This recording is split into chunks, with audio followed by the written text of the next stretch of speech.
પરીક્ષા માટે most IMP પ્રશ્ન છે, આ ઘણા ભૂલી જતા હોય. કોઈ બે સમય સંખ્યાઓ એની વચ્ચે કેવી સંખ્યાઓ, તો અનંત સમય સંખ્યાઓ હોય છે. ઘણીવાર આપણને એવું પૂછે એક્ઝામની અંદર કે ક્યુ બરાબર કઈ સંખ્યા અથવા નીચેનામાંથી ક્યુ બરાબર કઈ સંખ્યા થાય એવું પૂછી લે તો ખબર હોય છે ખાલી સમય સંખ્યાઓને આર વડે દર્શાવવામાં આવતી નથી, ક્યુ વડે પણ દર્શાવવામાં આવે છે. એટલે સમય સંખ્યાઓને ક્યુ અને આર બંને દ્વારા દર્શાવવામાં આવે છે. કોઈને એક મૂકી નથી દેવાનું. છેદમાં આપણે ગુણાકાર કરીએ ને તો અંશને દુઃખ લાગી જાય, એટલે અંશ અને છેદમાં સમાન સંખ્યા વડે ગુણાકાર કરવો જરૂરી છે. ઓકે, હવે અનંત આવૃતને દર્શાવવા 12 નો ઉપયોગ થાય છે. 12 એટલે આ 12 નહીં, 12 એટલે અહીંયા એક લીટો છે. હવે લીટો કેવો છે તો કે નીચે કે આજુબાજુ ક્યાંય નથી આવતો, આ લીટો ઉપર આવે. ગુજરાતના તમામ ઉમેદવારોને જય ભારતને જય ગુજરાત. તો સ્વાગત છે તમામનું આપણા એક નવા વિડીયોની અંદર, જેમાં આજે આપણે જોવાના છીએ સમય સંખ્યાઓ. આપણે અપૂર્ણાંક સંખ્યા છે એની આગળ જે પૂર્ણાંક સંખ્યા, પૂર્ણ સંખ્યા અને પ્રાકૃતિક સંખ્યા એ બધું જોઈ ગયા છીએ. અપૂર્ણાંકના પ્રકારો છે એ જોઈ ગયા છીએ. એની અંદર કઈ રીતના મિશ્રમાંથી અશુદ્ધમાં, અશુદ્ધમાંથી મિશ્રમાં કઈ રીતના ફેરવવું એ બધું આપણે જોઈ ગયા છીએ. આજે આપણે જોવાનું છે સમય સંખ્યા, જેને આપણે રેશનલ નંબર પણ કહીએ છીએ. ઓકે, બીજું પણ નામ છે, એ પણ આપણે જોવાના છે. તો શરૂઆત કરીએ એની પહેલા. હવે આપણને સમય સંખ્યા એટલે આપણે p/q ના સ્વરૂપમાં હોય. સમય સંખ્યાઓ છે એ કેના સ્વરૂપમાં હોય તો કે p/q સ્વરૂપમાં. p/q એટલે આપણે જેમ અપૂર્ણાંકની અંદર હતું ને એવું જ છે, કંઈ નવું નથી. જે નવું છે એ આવશે, પણ આની અંદર કંઈ નવું નથી. અહીંયા p/q સ્વરૂપમાં દર્શાવવામાં આવે છે. એટલે આપણે 2/3 છે, -2/3 છે, 2/-3 છે. આવી રીતની જે કંઈ પણ સંખ્યાઓ છે એ બધી આપણે સમય સંખ્યાઓ તરીકે ઓળખીએ છીએ. ઓકે, એટલી બધી બધાને ખબર હશે. ઓકે, આગળ જોઈએ. એની અંદર જે સંખ્યાને p/q ના સ્વરૂપમાં દર્શાવી શકાય તેવી સંખ્યાને સમય સંખ્યાઓ કહે છે. હવે p/q સ્વરૂપમાં આગળ જેમ વાત કરીએ એમ આપણે અપૂર્ણાંક સ્વરૂપે જ આપણે p/q સ્વરૂપમાં દર્શાવી શકીએ. એટલે કે અંશ અને છેદ સ્વરૂપે.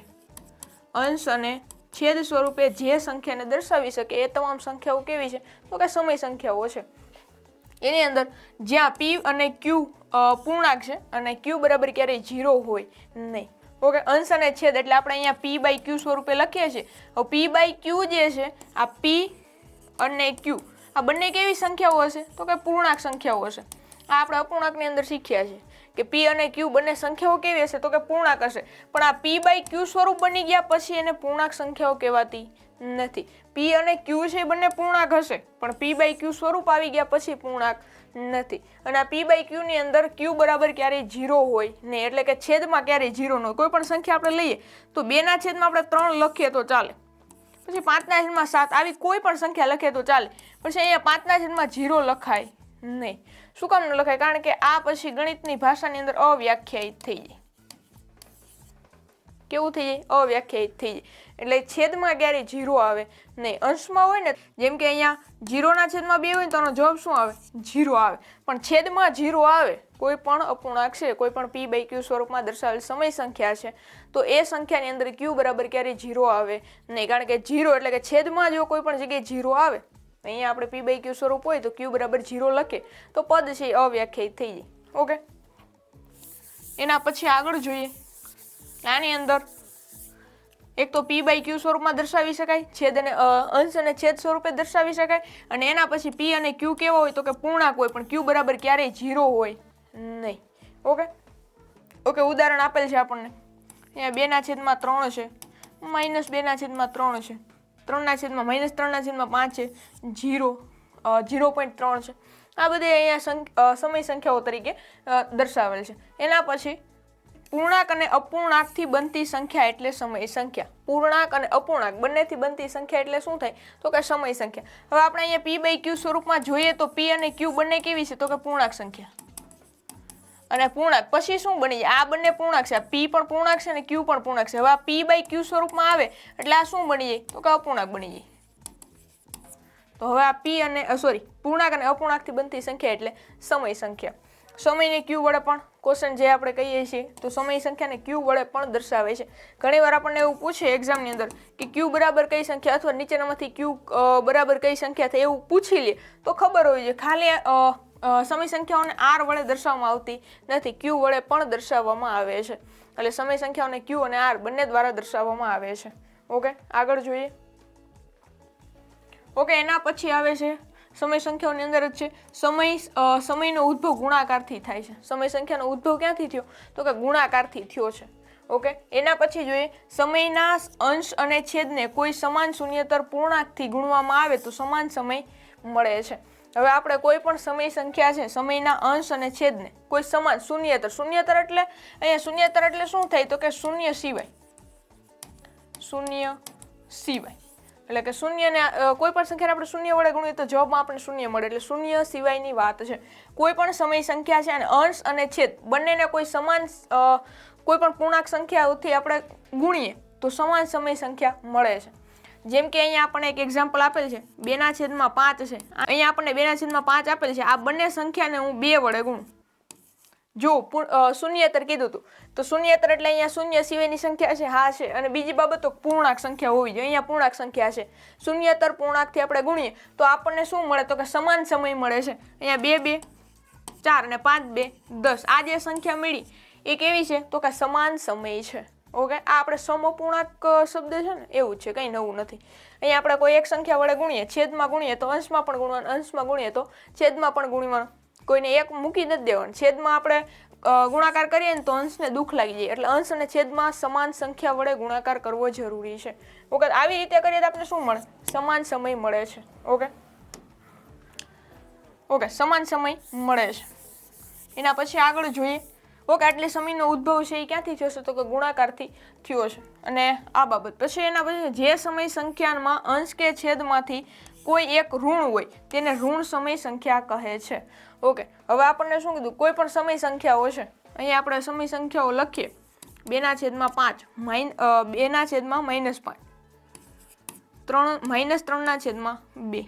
ઓકે, -4/6 અને 6/3 એટલી આપણે સમય સંખ્યાઓ લીધી. સમય સંખ્યાનો એક્ઝામ્પલ છે. તો એની અંદર આપણને શું કીધું? કોઈ પણ સમય સંખ્યા છે ને અંશ કે છેદમાંથી કોઈ એક ઋણ હોય. અહીંયા જો આ ધન છે પણ -5 છે એ ઋણ છે, તો આપણે આને લખીએ તો કઈ રીતના લખીએ? 2/5 લખીએ તો અહીંયા આપણે વચ્ચે માઇનસ નિશાની કરીએ. હવે એ આપણને બધાને આવડે છે. તો અહીંયા કોઈ પણ સંખ્યા અહીંયા -2 અથવા તો 5 માંથી કોઈ પણ સંખ્યા માઇનસ હશે, કોઈ પણ સંખ્યા ઋણ હશે તો એ આખી સમય છે એ ઋણ સમય થશે. સમજાય છે? એક પણ બંનેમાંથી એક કોઈ પણ ઋણ હશે તો આખો સમય સંખ્યા છે એ ઋણ બની જશે. ઓકે, એના પછી જો અહીંયા -3/2 તો આ ખાલી એવું નહીં થાય કે આ એક જ ઋણ છે, આ તો ધન છે. તો આખો સમય સંખ્યા છે, આખી સમય સંખ્યા છે એ કેવી થઈ જશે?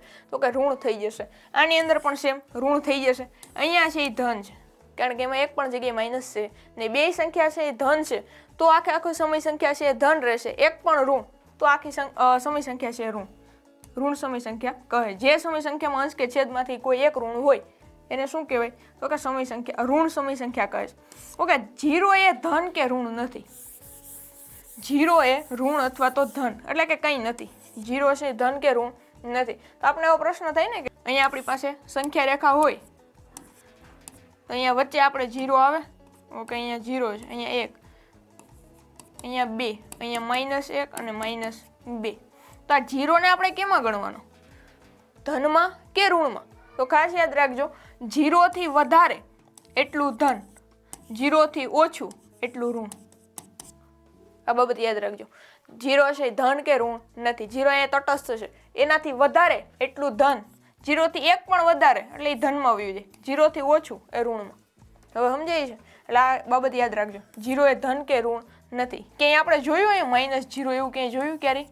હોય જ નહીં, કારણ કે 0 એ ધન કે ઋણ નથી. ઓકે, કોઈ બે સમય સંખ્યા વચ્ચે અનંત સમય સંખ્યાઓ હોય છે. કોઈ એક સમય સંખ્યાઓની વચ્ચે કોઈ બે સમય સંખ્યાઓ વચ્ચે કેટલી હોય? તો અનંત સમય સંખ્યા હોય છે. પરીક્ષા માટે મોસ્ટ આઈએમપી પ્રશ્ન છે. આ ઘણા ભૂલી જતા હોય. કોઈ બે સમય સંખ્યાઓ એની વચ્ચે કેવી સંખ્યાઓ? તો અનંત સમય સંખ્યાઓ હોય છે. અનંત સમય સંખ્યાઓ હોય છે. યાદ રાખજો, કોઈ પણ બે સમય સંખ્યાઓ આપણે લઈએ, અહીંયા આપણે -2/5 લઈએ અથવા 3/5 લઈએ. આ બંને સમય સંખ્યાઓ છે. આની વચ્ચે અનંત સમય સંખ્યાઓ હોય છે. આવું યાદ રાખવાનું છે. કોઈ પણ બે સમય સંખ્યા લ્યો તો એની વચ્ચે અનંત સમય સંખ્યાઓ હોય છે. ઓકે, જોઈએ હવે આપણે આવે છે સમય સંખ્યાઓના પ્રકાર. અહીંયા શાંત અને અનંત આવૃત. શાંત સમય સંખ્યા અને અનંત આવૃત સમય સંખ્યા બેની વાત કરવાની છે. શાંત એટલે એનું એક ચોક્કસ સંખ્યા હોય, એનું મૂલ્ય છે કેવું હોય તો કે ચોક્કસ સંખ્યામાં હોય, અને જેનું ચોક્કસમાં નથી એને શું કહેવાય? અનંત. હવે અનંત અને શાંતમાં આપણને ખબર છે ઓકે, શાંતની અંદર શું હોય તો એનું એક ચોક્કસ મૂલ્ય હોય, એક મૂલ્ય આવી, એક મર્યાદા કે અહીંયા સુધી એનું હોય છે, આ એનું મૂલ્ય છે. પણ અનંતની અંદર એવું કંઈ છે નહીં, એનું અચોક્કસ છે, ચોક્કસ છે નહીં. શાંત છે એની અંદર ચોક્કસ યાદ રાખવાનું છે. ઓકે, જોઈએ આપણે શાંત સમયની અંદર જે સમય સંખ્યાનું મૂલ્ય ચોક્કસ સંખ્યામાં હોય, કોઈ પણ સમય સંખ્યા હોય છે. અહીંયા આપણને એક્ઝામ્પલ આપેલ છે 4/8, 3/2. અહીંયા આપણને જે એક્ઝામ્પલ આપેલ છે એનું મૂલ્ય છે એ કેવું હોય તો કે ચોક્કસ હોય. હવે જોઈએ અહીંયા 4/8 છે, મૂલ્ય કઈ રીતના મેળવવું એ સમજજો. અહીંયા 4, ઓકે 8. હવે અહીંયા આપણે એનું ભાગાકાર કરીએ તો પહેલા પોઈન્ટ મૂકવો પડશે. અહીંયા 8 5 40 થાય, શું મળે? 0.5. અહીંયા શેષ છે એ શૂન્ય નો આવી જાય, નિશેષ ન થઈ જાય ને ત્યાં સુધીનો ભાગાકાર કરવાનો, એટલે આપણને ખબર પડે અહીંયા શાંત છે કે અનંત છે. ઓકે, તો અહીંયા 4/8 નો આપણને શું મળે? 0.5. અહીંયા કેટલું આવશે ભાઈ? 0.5. 4/8 હોય એટલે શું મળે? 0.5. ઓકે, 8/4 હોત તો આપણે 4 2 8 એવી રીતના આપણને શું મળે? શાંત મળત, શાંત સમય સંખ્યા મળે. પછી 3/2 તો આપણે 3/2 નું પણ એવી જ રીતના શાંત જ છે. ઓકે, જોઈએ 3/2. ઓકે, 2 એકુ 2 કેટલા વધે? 1. ઓકે, પોઈન્ટ મૂકીશું આપણે 2 5 10 0 0 કેટલા મળે? 1.5. આવી રીતે જેની અંદર શાંત મળતું હોય, જેનું ચોક્કસ મૂલ્ય મળી જતું હોય, પછી આગળ વધતું નથી, એને આપણે શું કહી શકીએ? શાંત સમય સંખ્યા. શાંત સમયની અંદર શું કરવાનું, શું યાદ રાખવાનું તો કે એનું મૂલ્ય છે કેવું હોય? ચોક્કસ હોય છે. ચોક્કસ મૂલ્ય હશે તો એ શાંત હશે, જેમાં ચોક્કસ નથી, આગળ હેલું જ જાય છે તો એને આપણે કેવું કહેવું? અનંત કહેવું. ઓકે, પછી આવે અનંત આવૃત સમય સંખ્યા. હવે એની અંદર જે સમય સંખ્યાનું મૂલ્ય ચોક્કસ સંખ્યામાં ન હોય, એટલે હવે જો એની અંદર કઈ રીતના કીધું છે, કેટલાક પગલા પછી શેષ 0 ના હોય. આપણે ઘણા બધા એની અંદર સ્ટેપ આપણે લીધા હોય, પગલા લીધા હોય, એટલે કે આપણે ભાગ હકવતા હોય તોય આપણે શેષ છે એ 0 મળે નહીં, શૂન્ય ન મળે, 0 ન મળે, ત્યારે અનંત સુધી વિસ્તૃત હોય. ક્યાં સુધી હોય તો અનંત સુધી વિસ્તૃત, એમાં શેષ 0 ન મળે. આગળ આપણે અહીંયા 4/8 નું કર્યું હતું તો આપણે શૂન્ય છે એ આપણે જે શેષ છે એ 0 છે એ થોડાક 1-2 સ્ટેપની અંદર મળી ગઈ હતી. અમુકમાં 3 થી 4 સ્ટેપ લાગે, અમુકમાં 5 લાગે, પણ શેષ છે એ શૂન્ય મળી જતી હોય. જો શેષ શૂન્ય મળી જાય તો એ શાંત છે, અને જો નથી મળતી તો અનંત છે. હવે એવું નક્કી નથી કરી લેવાનું કે 1-2 પગલાની અંદર. હવે 1-2 પગલાની અંદર આપણે એવું નક્કી નહીં કરી શકીએ કે શાંત છે કે અનંત છે. આપણે 2-4 સ્ટેપ જોવાના, પછી આપણને ખબર પડી જાય કે હવે આની અંદર કંઈ થાય એમ નથી. અમુક જગ્યાએ 12નો ઉપયોગ થાય, આગળ આવે છે એ જોઈએ. તો સમય સંખ્યાનું મૂલ્ય કેવું હોય તો કે ચોક્કસ સંખ્યામાં ન હોય, એટલે કે કેટલાક પગલા પછી શૂન્ય છે શેષ મળે નહીં, અને અનંત સુધી વિસ્તૃત હોય. આને આપણે શું કહીએ? અનંત આવૃત. ઓકે, હવે અનંત આવૃતને દર્શાવવા 12નો ઉપયોગ થાય છે. 12 એટલે આ 12 નહીં, 12 એટલે અહીંયા એક લીટો છે. હવે લીટો કેવો છે તો કે નીચે કે આજુબાજુ ક્યાંય નથી આવતો, આ લીટો ઉપર આવે છે. કઈ રીતના? હવે 12 એટલે અહીંયા 3 ઉપર 12 છે, 3 12 આપણે વાંચીએ કઈ રીતના આવે છે એ આપણે જોઈએ. ઓકે, અનંત આવૃતને દર્શાવવા શું વપરાય તો કે 12 વપરાય છે. અહીંયા જો આપણે આપે છે 0.33 એવી રીતના કોઈ પણ સંખ્યા છે એ જાતી હોય, 0.33 એવી રીતના સંખ્યા છે એ જાય છે. હવે તો આને આપણે દર્શાવ્યું હોય તો શું કરીએ? 0.3 અને પછી 3 ઉપર 12 મૂકી દેવાનું, એટલે આ જે સંખ્યા છે એ રિપીટ થાય રાખે છે. એવું આનું 12નો મિનિંગ એ થાય કે આ અનંત આવૃત છે, આ સંખ્યા છે એ ટૂંકમાં દૂર સુધી જાય છે. ઓકે, પછી અહીંયા 1/1 છે, 1/7 છે. હવે 1/7 ની અંદર આપણને શું દર્શાવે છે? 0.142857 એવી રીતના જાય છે. ઓકે, અહીંયા જોઈએ જ આપણે 1/7 છે. ઓકે, હવે આનો ભાગ પહેલા તો હલતો જ નથી, એટલે આપણે 0 પોઈન્ટ મૂકશું અહીંયા. પછી 7 એકુ, ઓકે 7 એકુ 7, ડાયરેક્ટ 10 માંથી 7 માઇનસ કરીએ શું મળે? ઓકે 3 મળે. હવે શું કરશું? પાછો 0 ઉતારશું તો 7 5 35 થઈ જાય, 4 7 28. ઓકે, કેટલા મળે તો કે 2. પાછો આપણે શૂન્ય ઉતારશું, 7 4 28 થાય, એટલે એની આગળનું આપણે લઈએ તો 7 2 14, 7 3 21 થઈ જાય, 7 2 14. ઓકે, કેટલા વધે? 0 6. પાછું શૂન્ય ઉતારશું. હવે ક્યાંથી ભાગ હકવશું તો 7 એકુ 7, 7 5 35 થઈ જાય, 7 6 42, 7 7 49, 7 8 56. 7 9 63 થઈ જાય, 7 8 56. ઓકે, 60 માંથી 56 એટલે 4 વધે. ઓકે, ઉતાર્યું 0. 7 5 35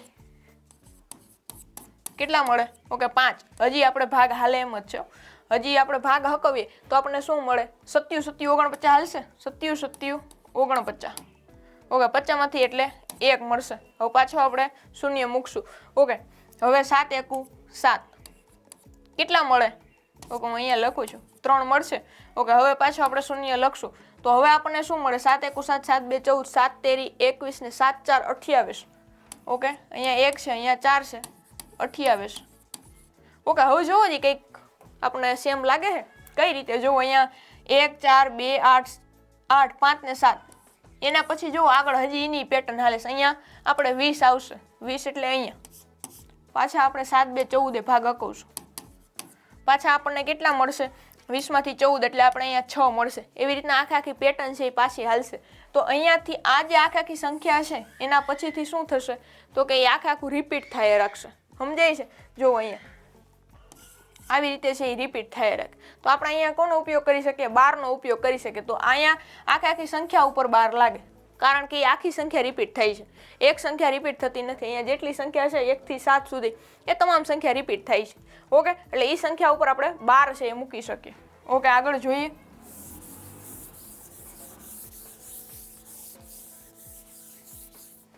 ઓકે, આ જે સંખ્યા હતી 1/7 એની અંદર વાત હતી. પછી 7/6 હોય તો અહીંયા 16 તો નહીં પણ 1 પછી 66 છે એ ટૂંકમાં રિપીટ થાય છે. ઓકે, અહીંયા જુઓ આવી રીતના રિપીટ થાય છે. તો આપણે લખવું હોય તો શું લખી શકીએ? આવી રીતના લખી શકીએ, કારણ કે અહીંયા પછી છે ને 16 ઉપર 12 આવશે નહીં, કારણ કે 16 રિપીટ નથી થતા. ખાલી રિપીટ શું થાય છે? 6 એક જ રિપીટ થાય છે. તો 6 ઉપર જ 12 આવશે. જે સંખ્યા રિપીટ થતી હોય એ સંખ્યા ઉપર આવે. પછી જો જે સંખ્યાની અંદર 3 થી 4 સંખ્યાઓ આગળ આપણે આડી 1/7 નું જોયું તો આ બધી સંખ્યા રિપીટ થતી હતી, તો આ બધી સંખ્યા ઉપર 12 આવે.